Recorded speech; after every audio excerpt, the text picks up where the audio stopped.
Nagkasakit ang hari ng Berbanya na walang iba kundi si Haring Fernando. Napanaginipan niya kasi na ang kanyang bunsong anak ay pinagtutulungan at itinapon sa balon.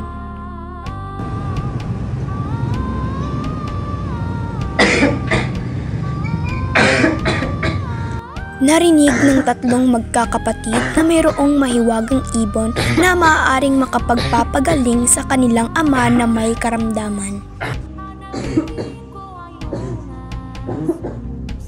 Si Don Pedro ang unang sumubok upang kunin ang ibong Adarna.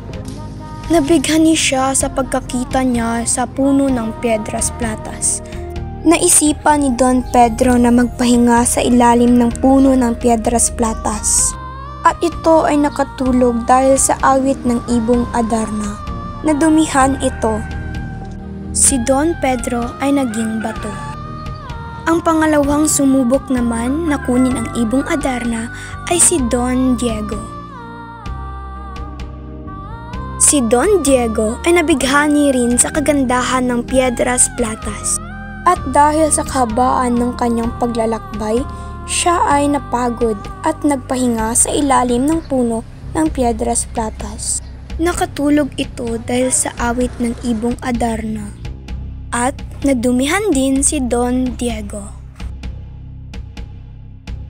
Ang huling sumubok na kunin ang ibong Adarna ay walang iba kundi si Don Juan.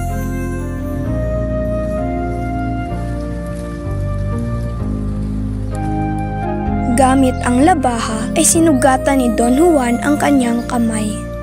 At siya nga ay nagwagi na kunin ang ibong Adarna. Tinulungan ni Don Juan ang kanyang mga kapatid mula sa pagiging bato.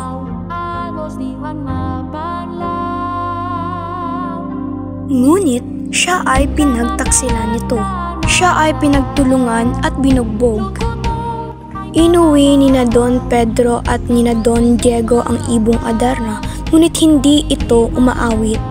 Sa di inaasahan ay dumating si Don Juan at doon na nga nagsimulang umawit ang ibong Adarna at ang karamdaman ng hari ay gumaling.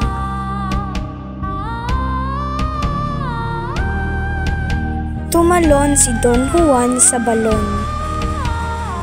Si Don Juan ay nabighani sa kagandahan ng Reino de los Cristales. Nakita ni Don Juan si Doña Juana at siya ay nabighani sa kagandahan nito.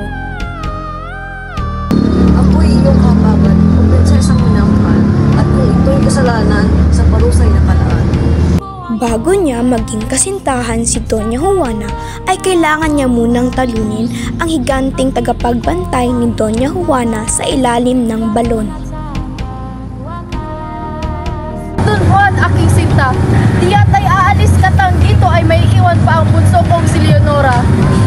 Kailangan ni Don Juan na iligtas si Doña Leonora sa serpyenteng may 7 ulo.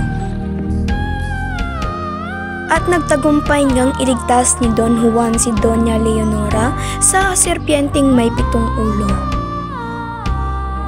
Ngunit nakita niya si Maria Blanca. Si Maria Blanca ang pinakamaganda sa magkakapatid. Ngunit si Don Juan ay nagpakasal kay Prinsesa Leonora. Sinabi ni Maria Blanca na mahalaga ang kanyang pakay sa kasal na ito. Nakita ni Don Juan ang kamay ni Maria Blanca. Nakilala na nga ni Don Juan ang kanyang pinakamamahal na si Maria Blanca. Abangan ang pagsasadula ng pangka-3 at 4 ng ST7 sa ibong Adarna.